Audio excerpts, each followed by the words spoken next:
ஜன்னல்கள், கட்டில் இது எல்லாத்தையுமே கொண்டு வந்து கொடுத்தாரு.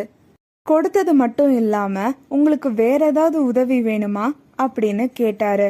அதுக்கு உடனே கிருஷ்ணர், நாங்க எதிர்பார்த்து வந்த பதிலும் கிடைச்சிருச்சு, உதவியும் கிடைச்சிருச்சு அப்படின்னு சொல்லிட்டு அங்கிருந்து புறப்பட்டாங்க.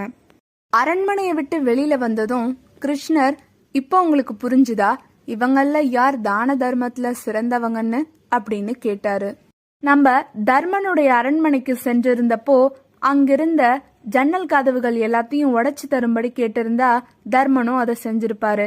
ஆனா நம்ம கேட்காமலே கர்ணன் அங்கிருந்த ஜன்னல் கதவுகள் எல்லாத்தையும் உடைச்சு தந்தாரு. இப்படி பிறருடைய தேவையை உணர்ந்து உதவி செய்வதுதான் சிறந்த உதவி. அதனாலதான் கர்ணன் தானத்தில் சிறந்தவர் அப்படின்னு எல்லாராலும் போற்றப்படுகிறார் அப்படின்னு கிருஷ்ணர் சொன்னாரு. இதை கேட்ட அர்ஜுனன்